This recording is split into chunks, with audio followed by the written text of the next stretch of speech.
مؤسسه تحصیلات میانه عمومی رقم 77 ناحیه فردوسی این نوبت طالور آن مکان برگزاری چهاربینی جشنی اهل معارف ناحیه انتخاب گردیده است. در همایش ادانه معارفچیان نمایندگان از مقامات اجرایی حکومت دولتی ناحیه فردوسی، سیاستمداران و کارمندان مؤسسه های مکتبی و تا مکتبی اشتراک نمودند. ضمن برآمد مسئولین گفته شد که وحدت ملی برای خلق تاجیک دستاورد بی‌نظیر و مقدس زمان استقلال دولتی محسوب یافته از جمله صنایع تاریخی و تقدیرساز به حساب می‌رود. اینچنین در موضوعهای وحدت عامل مهمی رشد دولتداری، نقش وحدت ملی در تحکیم استقلال دولتی و رشد تاجیکستان صاحب استقلال معروضه‌ها پیشنهاد گردید. ضمناً تاکید شد که واقعاً 27 ایون سال 1997 روز مبارک و سالی است که در تاریخ پرشرف خلق کهن بنیاد و متمدن ما با حرف‌های زرین ثبت گردیده است. در این سال خجسته تاجیکستان صاحب استقلال به مرحله نو تاریخ خود قدم نهاد. وحدت نشانه آرامی، نیکواحوالی خلق، سازندگی و آبادکاری و پیش از همه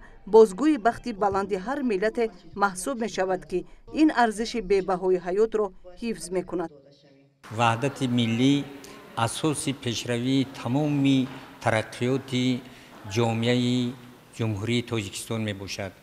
در صورت پیش از همه از سال 1997 این جانب وقتی که خلق تاجیک با تشبث و پیشنهاد اساسی و جانبازی های اساسگذار صلح و وحدت ملی پیشوای ملت پرزیدنت جمهوری تاجیکستان امامعلی رحمان وحدت ملی را به دست آوردند. خوشبختانه امروز ما می‌بینیم که تمام خلق تاجیک از یک گریبان سر برآورده برای پیشروی دولت خود کار و فعالیت کرده ایستادند.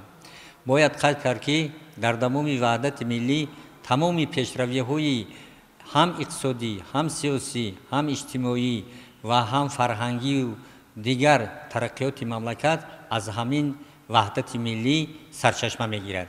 همزمان ضمن برآمد دیگر اشتراکچیان قید گردید که رسیدن به قدر وحدت و حفظ و گرامی داشتن این ارزش بی‌بها که سرچشمه پیشرفت و آینده با سعادت ملت است، قرض شهروندی هر یک فرد خودشناس و خودآگاه می باشد. برنامه رنگین فرهنگی با پیشنهاد سرود و ترانه‌های وطن دوستانه ادامه بخش همایش جشنی در ناحیه فردوسی شهر دوشنبه بود. جای تاکید است که وحدت ملی در کشور ما که با جانبازی‌ها و تلاش‌های پیشوای ملت پرزیدنت جمهوری تاجیکستان محترم امامعلی رحمان و فطرت ملت فرهنگ سالار تاجیک و متین اراده به دست آمد، همچون رمز احیای ملت کهن بنیاد تاجیکان نعمت والاست که این همه ضمن پیشنهاد برنامه فرهنگی انعکاس خود را یافت.